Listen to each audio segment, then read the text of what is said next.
오늘은 누가복음 특수자료 12번째 시간으로 기도는 반드시 응답받습니다 라는 제목으로 하나님 말씀 전할 때에 크신 은혜가 있기를 주의 이름으로 축원합니다. 우리는 기도와 말씀을 통해서 하나님과 교제할 수 있습니다. 기도는 나의 것을 하나님께 아뢰는 방법이고요, 말씀은 하나님의 것을 우리가 듣는 방법이죠. 그래서 우리 친한 사람들하고 이야기할 때 내 것을 이야기하고 상대방이 말하는 것을 듣는 것과 같은 것입니다. 신앙생활을 한마디로 정의하자면 하나님과 교제하는 것이다 라고 할 수 있는데, 이 하나님과 교제하는 방법이 기도와 말씀이라는 것이죠. 특별히 구원받은 자들은 이 땅에서 살면서 하나님과 교제가 허락된 사람입니다. 그러나 택함받지 못한 사람들은요, 그럴 리는 없겠지만 혹 하나님과 교제하고 싶은 마음이 있어도 그렇게 할 수 없습니다. 그래서 그들은 하나님 대신 자신들이 만든 신, 예를 들면 자기 자신이나 돈이나 명예들을 쫓아서 그것들과 교제를 하는 것이죠. 물론 기독교 외에 다른 종교에도 기도라는 어떤 종교적인 형식이 있습니다. 불교에서도 기도가 있고 이슬람교에도 기도가 있지만, 다른 종교를 가진 사람이 아무리 열심히 기도를 한다고 해도 그 기도를 하나님이 들으시지는 않습니다. 왜냐하면 하나님께 드리는 기도는 예수님의 십자가의 공로를 통해서만 하나님께 드려지게 되는데, 하나님께서 예수님을 믿지 않는 사람들의 기도는 들으시지 않는다는 겁니다. 우리가 계속해서 보고 있는 이 누가복음의 말씀 중에요, 오늘 본문은 특별히 기도에 대해서 강조를 하고 있죠. 이 누가복음은 이 사복음서 중에서 특별히 이 가난하고 연약한 사람들, 그래서 이 고아와 과부에 대한 관심이 많고요. 그리고 특별히 다른 복음서보다 기도에 대해서 굉장히 많은 강조를 하고 있습니다. 오늘 본문은 우리가 잘 알고 있듯이요, 억울한 일을 당한 과부가 이 불의한 재판관에게 자주 찾아가서 자신의 억울함을 이야기를 하고 결국은 해결함을 받았다라는 그런 예수님의 비유이죠. 우리 하나님의 이름을 경험하기 위해서 기도하시는 성도님들은 오늘 말씀을 통해 끝까지 낭망하지 마시고 기도에 더욱 힘쓰시는 저와 여러분들 되시길 주의 이름으로 축원합니다. 그렇다면 오늘 말씀을 통해서 우리가 받을 은혜는 무엇이냐? 첫째는 예수님께서 이 비유를 주신 목적이 무엇인가입니다. 오늘 1절에 보면요, 예수께서 그들에게 항상 기도하고 낙심하지 말아야 할 것을 비유로 말씀하여 그들에게 오늘 말씀을 하셨죠. 예수님께서 이 비유를 주실 때에는 여러 가지 목적이 있으셨습니다. 첫 번째 목적은 이 비유는 천국의 소망을 두고 재림을 기다리는 자들에게 주신 것이라는 겁니다. 아무에게나 기도하라 라고 말씀하신 게 아니라 특별히 천국을 소망하고 재림을 기다리는 참된 그리스도인들은 낭망하지 말고 계속 기도해야 된다라는 의미이죠. 그래서 오늘 1절에 그들에게 이렇게 얘기가 되어 있는데, 이 그들은 어떤 사람들이냐면 이 누가복음 17장 20절에서 37절에 나오는 그 내용들을 여러분들이 보시면 이 예수님의 재림을 기다리는 사람들이라는 것을 알 수 있습니다. 그런 사람들은 어떤 사람들이죠? 살아있으면서 하나님과 동행하고 하나님과 늘 함께하는 사람들이라는 겁니다. 즉 천국을 소망하고요, 이 예수님의 재림을 기다리는 사람은 반드시 기도하는 사람이 되어야 된다라는 말씀이죠. 모든 하나님의 백성은 기도하는 백성이 되어야 되고요, 또 정기적으로 기도하시고 특별한 비상사태일 때 하나님께 기도해야 합니다. 우리가 기도할 수 있는 것은요, 우리의 특권이고 또한 영광이기도 합니다. 기도하는 것은 또 성도의 의무이고, 우리가 기도를 등한시하면 사무엘상 12장 23절에 보면 죄라고 이야기를 하고 있습니다. 예수님은 하나님의 아들이시면서도 항상 하나님을 의지하고 기도의 본을 보이셨습니다. 그러므로 천국을 소망하고 예수님의 재림을 기다리는 성도라면 반드시 기도에 힘써야 합니다. 또 이 비유를 주신 두 번째 목적은 기도를 언제, 얼마나 해야 하는가를 알려주시기 위해서인데요. 오늘 말씀에 항상 기도하고 이렇게 되어 있죠. 1절에. 이것은 바울이 데살로니가 교인들에게 보낸 편지에도 잘 나타나 있는데, 우리가 잘 아는 데살로니가전서 5장 17절에 보면 쉬지 말고 기도하라 이렇게 이야기를 하고 있습니다. 예수님이 말씀하신 항상 기도할 것, 그리고 바울이 말한 쉬지 말고 기도하라, 이것은 같은 의미이죠. 이 예수님의 말씀과 바울의 말씀을 종종 오해하기도 하는데, 그것을 시간의 개념으로 생각하는 사람들이 있습니다. 만약에 우리가 이 항상 기도하고 쉬지 말고 기도하는 것을 시간으로 생각을 한다면 우리 일상에 무리가 올 수 있겠죠. 그리고 실제적으로 적용할 수 없는 말씀이 됩니다. 일하면서 어떻게 계속 기도를 하고, 자면서 어떻게 기도하고, 24시간 어떻게 계속 기도만 할 수 있겠습니까? 이 말씀을 문자적으로 해석해서요, 제가 신대원 다닐 때 자기는 정말 쉬지 않고 기도한대요. 그래서 그러면 자면서도 기도하냐 그랬더니 자기는 꿈꾸면서도 기도한대요. 네. 그 얘기를 들으면서 그 정말 의심하고 싶진 않지만 그게 과연 가능할까? 그리고 그러면 지금 나랑 대화하는 이 순간도 기도하고 있는 건데 마음은 딴 데가 있고 말만 나랑 하고 있는 건가, 막 여러 가지 복합적인 생각이 들었습니다. 정말 하루에 1분도 안 쉬고 기도하는 사람이 있을까?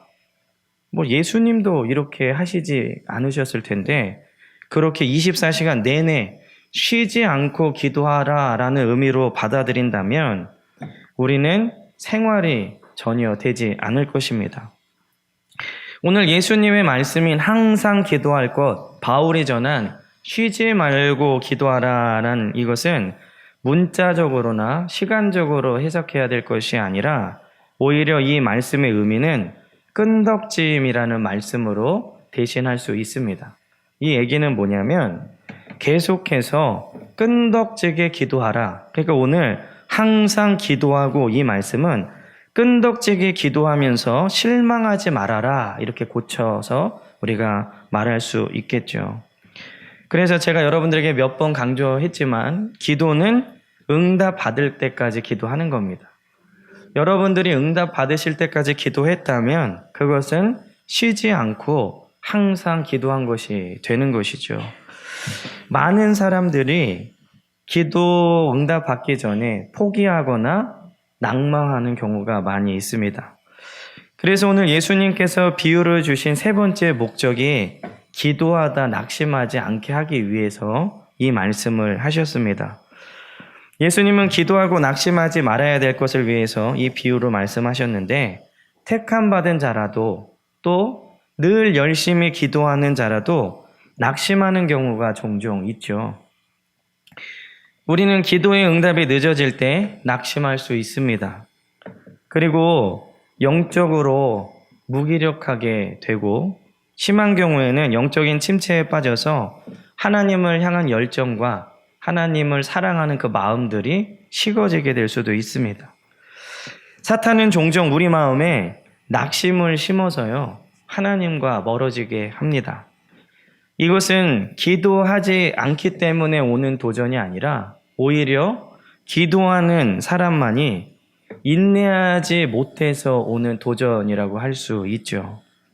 사탄은 우리가 육적으로 고통당하는 것, 배고프고 힘들고 아프고 이런 것보다 영적으로 또 마음적으로 타격을 입는 것을 더 좋아합니다. 왜냐하면 육신이 힘들 때에는 대부분의 사람들이 하나님을 더 꽉 붙잡게 되어 있는데, 이런 영적인 침체와 낙심은 하나님과 멀어지게 하기 때문에 그렇습니다. 지금까지 경험으로 보면은 우리는 살아오면서 낙심할 때가 많이 있었죠. 그때를 한번 잘 기억해 보시기 바랍니다. 낙심할 때 나의 영혼의 상태, 그리고 하나님과의 관계가 어떠했는가? 그렇게 소원해진 하나님과의 관계를 과연 누가 가장 기뻐하겠는가? 사탄이겠죠. 그러므로 우리는 기도라는 가장 강력한 영적인 활동을 하면서 낙심이라는 함정에 빠져서는 안 될 줄 믿습니다. 기도의 응답이 늦어질 때 낙심하지 마시고 오늘 예수님의 비유를 기억하면서 우리의 간구는 오늘 말씀의 제목처럼 반드시 응답받을 것을 믿고 구하시는 저와 여러분들 되시기를 간절히 축원합니다. 두 번째로는요, 기도할 때 낙심하지 않아도 되는 이유가 있습니다. 오늘 이 비유를 주신 목적은 제가 위에서 말씀드렸듯이 천국을 소망하는 자들이라면 반드시 기도해야 되고요. 그리고 기도는 항상 해야 되는 것인데 그거는 시간의 문제가 아니라 끈기의 문제이다. 그리고 기도의 응답이 늦어질 때 낙심하지 않게 하기 위해서 오늘 이 비유를 주신 것이다 라고 설명을 드렸습니다. 그렇다면 오늘 이 과부와 불의한 재판관의 비유를 통해서 기도의 응답이 늦어지더라도 우리가 낙심하지 말아야 될 이유는 무엇이냐? 한 5가지 정도로 제가 주보에 실어놨는데, 첫째는요, 이 과부는 재판관과는 모르는 사이이고 아무런 관계가 없음에도 불구하고 과부의 끈질긴 간구로 인해서 그 억울함을 풀게 되었기 때문입니다. 이 얘기는 뭐냐면, 그렇다면 하나님께 기도하는 백성들은 하나님이 친히 택하신 사람들이죠. 그리고 그 머리카락까지 세고 계실 정도로 잘 알고 있는 사람들입니다. 그리고 그 아들을 죽기까지 내어주실 정도로 사랑하는 사람들이고, 결정적으로 우리는 그분의 자녀이기 때문에 하나님이 들어주십니다. 이 과부와 재판관은 전혀 모르는 상태, 관계성이 없는 사람들이에요. 그런데도 이 과부의 끈질긴 간구 때문에 들어줬는데 하물며 하나님의 자녀인 우리의 간구를 들어주시지 않겠습니까? 오늘 예수님의 말씀이 그거죠. 어떤 부모이든지 계속되는 자녀의 간구를 냉정하게 딱 잘라버릴 수 있는 부모는 없습니다. 처음엔 안 돼 그러다가 시간이 지나면 너무 간절히 원하면 정말로 악한 일을 하거나 생명에 지장이 있는 그런 위험한 것들이 아니면 들어주게 되어 있죠. 그러므로 우리는 하나님과 자녀된 관계성에 의해서라도 응답받을 것을 믿고 낭망하지 마시기를 주의 이름으로 축원합니다. 오늘 이 비유를 통해서 우리가 응답이 늦어져도 낙심하지 말아야 될 두 번째 이유는, 과부는 오직 한 사람의 간구였지만 교회는 하나님께 기도하는 많은 백성들이 있기 때문에 우리는 낭망하지 말아야 됩니다. 우리는 합심으로 같이 기도하는 것이 얼마나 큰 위력이 있는지 먼저 아셔야 합니다. 성전에 모여 같이 기도하는 것, 기도회를 통해 같은 기도 제목으로 기도하는 것을 우습게 여기면 안 됩니다. 잠언 4장 12절에 보면요, 한 사람이면 패하겠거니와 두 사람이면 맞설 수 있나니 세 겹줄은 쉽게 끊어지지 아니하느니라. 이것은 물론 전쟁할 때 힘을 합쳐서 싸워야 된다라는 1차적인 의미도 있겠지만, 힘을 합쳐서 기도하면 더 큰 응답이 있고 세 겹줄은 쉽게 끊어지지 않는 것처럼 여럿이서 기도하면 기도의 끈이 끊어지지 않음을 말하는 것입니다. 사실 여러분들이 경험적으로 아시겠지만 혼자 기도하면 좀 기도하다가 포기하거나 쉴 때도 있는데, 시간을 정해서 같이 기도하는 동역자가 한두 명이 있으면요, 서로의 약속을 지키기 위해서라도 또 같이 기도하면 점점 이렇게 기도 소리가 커지면서 힘을 받는 것을 우리가 경험할 수 있습니다. 그러므로 우리에게 급하고 중요한 기도 제목이 있으면 될 수 있는 대로 감추거나 부끄러워하지 마시고 성도들과 기도 제목을 공유하고, 특별히 목회자가 기도 제목을 알아야 되는 중대한 상황이면 목자들에게 말씀드려서 제가 같이 기도 제목을 놓고 기도할 수 있도록 여러분들이 그렇게 기도 제목을 나누시기를 바랍니다. 이렇게 기도 제목을 나누고 같이 기도하는 것에는 두 가지 효과가 있는데, 첫 번째 효과는요, 많은 사람이 같이 기도하니까 오늘 말씀처럼 더 응답을 잘 받을 수 있는 효과가 있고요. 두 번째 효과는 응답받았을 때에 같이 기도한 사람들의 믿음도 함께 자란다는 겁니다. 제 제목을 놓고 여러분들이 같이 기도했는데 응답을 받으면 정말 응답 받았네? 라고 하면서 나도 더 열심히 기도해야지. 내 것도 받아야지. 하면서 우리의 믿음이 함께 자라는 것이죠. 저는 우리 사랑하는 성도님들이 목원들끼리 목장 안에서 기도 제목을 활발히 나눠서 서로를 위해 기도하고 큰 응답을 받는 한 해가 되시기를 주의 이름으로 축원합니다. 또 이 기도의 응답이 늦어져도 낙심하지 말아야 될 세 번째 이유는 과부는 재판관에게 와서 일정한 거리를 두었지만 우리는 하나님 아버지를 부르면서 가까이 할 수 있기 때문에 낙심하지 말아야 됩니다. 이 과거의 재판정, 지금도 재판관에게 앞으로 나가갈 수 없지만 이때는 더 심했죠. 더 권위가 중시되던 시대였기 때문에 앞으로 나아갈 수 없었습니다. 그냥 멀리서 납작 엎드려서 도와달라고 간구할 수밖에 없었죠. 그러나 우리는 하나님을 아버지라고 부르면서 가까이 나아갈 수 있습니다. 히브리서 4장 16절에 보면 그러므로 우리는 긍휼하심을 받고 때를 따라 돕는 은혜를 얻기 위하여 은혜의 보좌 앞에 담대히 나아갈 것이니라.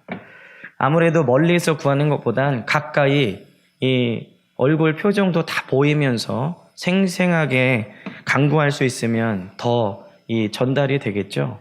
물론 하나님과 우리의 관계는 거리적으로는 표현할 수 없지만 이 과부와 재판관 간의 거리보다는 훨씬 더 가깝게 아버지와 자녀로서 아버지께 간구할 수 있습니다. 그리고 또 우리가 기도하면서 응답이 늦어져도 낭망하지 말아야 될 네 번째 이유는 과부는 불의한 재판장에게로 왔지만 우리의 기도를 들으시는 분은 의로우신 아버지이시기 때문에 그렇습니다.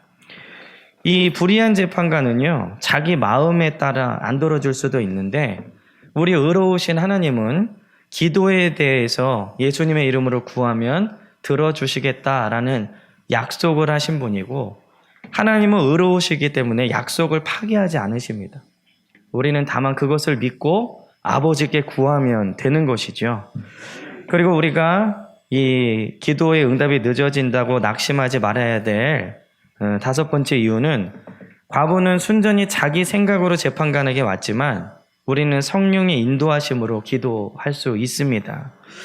하나님께서는 친히 우리가 간구하고 있는 모든 것에 관여하고 계시고요.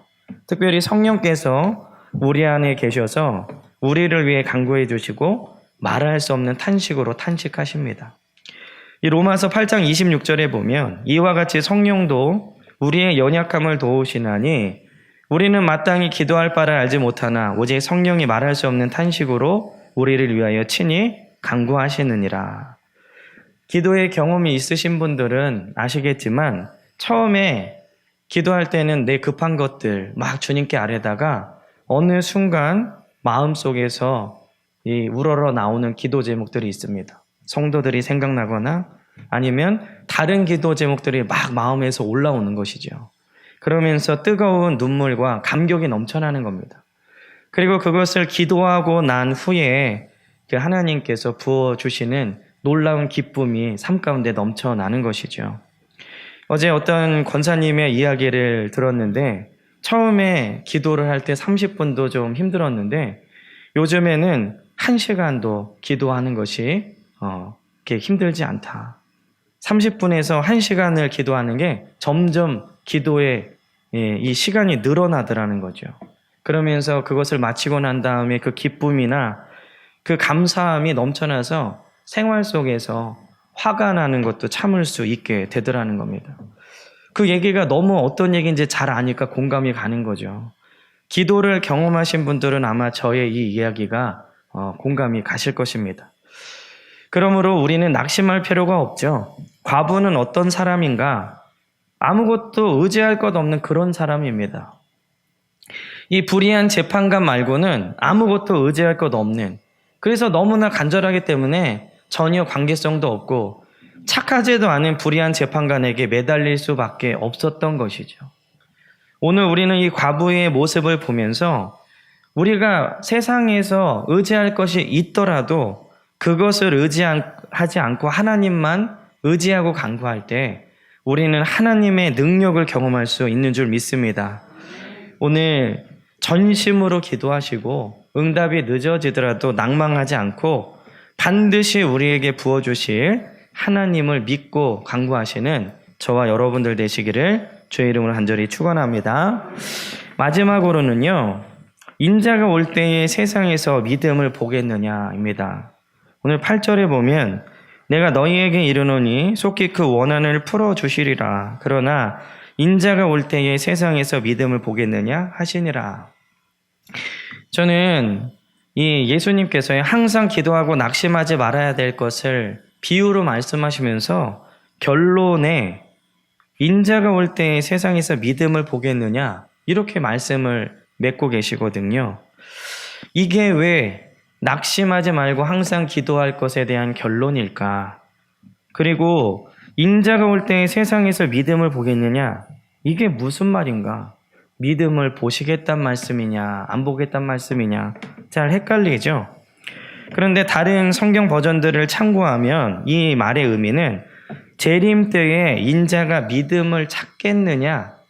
이 말씀입니다. 믿음을 더 이상 찾지 않겠다는 말씀이죠. 왜냐하면 예수님이 이 땅에 오시면 그때부터는 믿음이 필요 없다는 겁니다. 오직 하나님과 교제하는 삶만 있을 뿐이라는 것이죠. 지옥에 있는 사람들은 자신들의 믿음이 없다는 것을 느끼면서 슬피 울며 이를 갈 것이고, 천국에 있는 사람들은 자기들이 믿었던 것에 대한 보상을 즐기고 있을 것이기 때문에 예수님이 오신 다음에는 더 이상 믿음이 필요가 없습니다. 제가 여러분들에게 말씀드렸듯이 하나님의 심판 앞에 서는 사람들은 더 이상 하나님이 계시다는 것을 믿을 수 없습니다. 왜냐하면 믿음은 바라는 것들의 실상이고 보이지 않는 것들의 증거인데, 이미 눈앞에 보이시는 하나님을 보고 나면 그때는 믿음의 영역이 아니라 현실을 인식하는 영역으로 바뀌기 때문에 그렇습니다. 주님이 오신 후에는 믿음이 필요치 않죠. 그런데 왜 이 말씀을 기도의 결론으로 내리셨냐? 아직은 주님이 오시지 않으셨습니다. 그러므로 우리에게는 믿음이 필요하고요. 믿음으로 주님께 기도하는 것이죠. 이것이 바로 우리가 살아가면서 나타나는 흔적들인데, 예수님이 오신 다음에는 예수님과 기도하면서 교제했던 그 흔적들이 상급으로 남는 것입니다. 그러므로 예수님이 오시기 전까지는 항상 기도하고 하나님과 교제하고 낙심하지 말고 하나님과 동행하다가 믿음이 필요 없는 날, 믿음으로 살았던 그것으로 인해 상급을 받아라, 이런 얘기라는 것이죠. 마지막 때에 믿음으로 기도하고 하나님과 교제하며 살았던 충성으로 상급을 받는 것, 그것이 오늘 말씀의 결론입니다. 그러므로 우리 사랑하는 베델교회 성도님들은요, 낙심하지 마시고 주님 오실 때까지 믿음으로 계속해서 항상 간구하셔서 모두가 응답받는 한 해가 되시기를 주의 이름으로 간절히 축원합니다. 기도하겠습니다.